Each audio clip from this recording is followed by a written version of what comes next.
My memory of those years is hazy. Between the age of about 7 and 10, my memories are disconnected, and I couldn't say how many times and how frequently the light used to come. My mother gave me a doll around that time. Charlotte.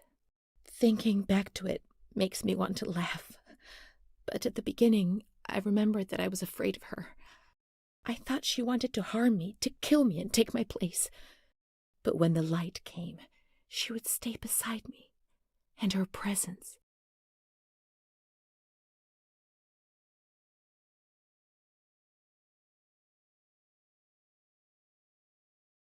did not disturb me. I was able to talk to her, and so she became my best friend. At least until I was in grade 2, when everything changed. She didn't laugh at me, and if I had to say something to my mother, I asked her to say it. When things inside me turned bad, she was the only one I could turn to. Now all of this makes me blush, but Charlotte was a real friend to me. I knew that she was just a doll. I wasn't stupid, but at the same time, she was real, too. I don't know how to explain it. It's difficult. My mother would cuddle her and tell her things. I guess she was trying to communicate with me, but back then I was too afraid to understand it.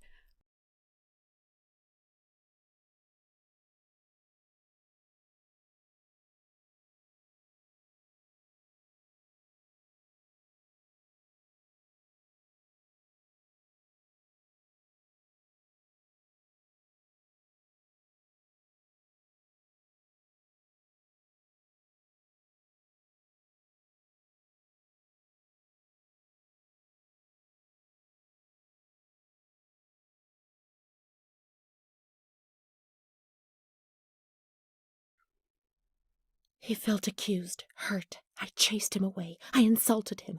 He was proud, handsome. He said things about me to other people, which he shouldn't have said. Mother caught me coming home drunk. She beat me and sent me to speak to Don Gino every day. He came back and tried to speak to me. I think he liked me. Sometimes I sent him packing and I started shouting at him, but other times I embraced him. I held him tight and loved him.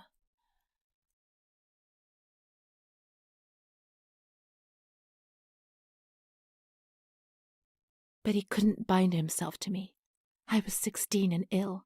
I had no future. I didn't get out of bed for weeks. Then I did things I was ashamed of. I slept with men.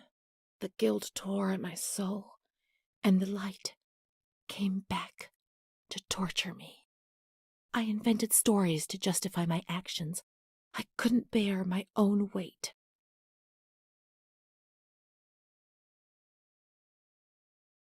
Mom found out about it. Her voice split my head. I pushed her away because I was afraid of dying, and I shouted to the whole world what was happening to me and that I didn't understand. The police arrived and they carted me away. I remember the onlookers shaking their heads. They would be better off without me, cleansed of shame, with something to talk about for a while.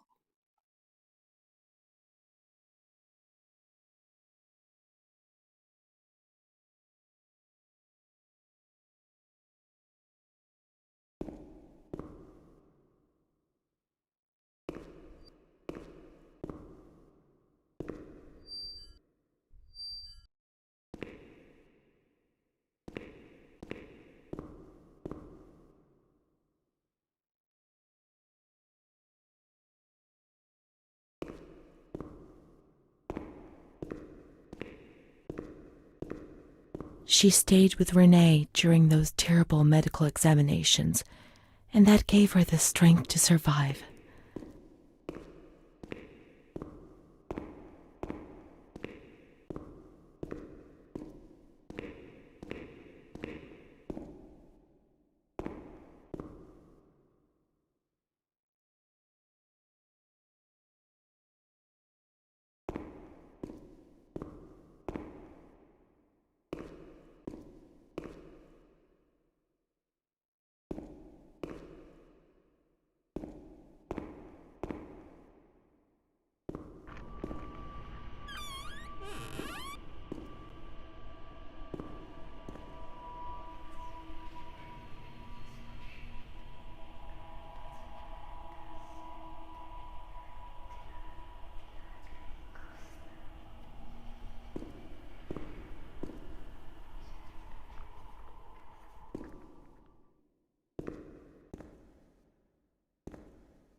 August 21st, 1938.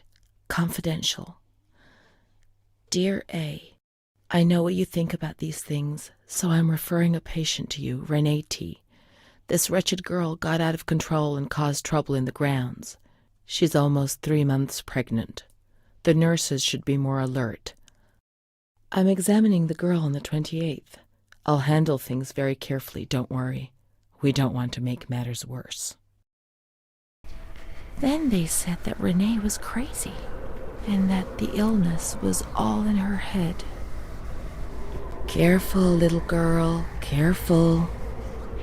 I was scared, and I didn't talk to anyone about the illness. Only her. Not even the other doctor. He never touched Renee.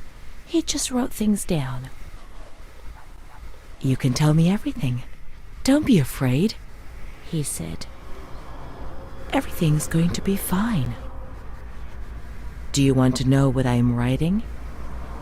I note down what I observe in you, everything I see. He didn't hate Renee. He tried to help her, but he rarely examined her in those small surgeries.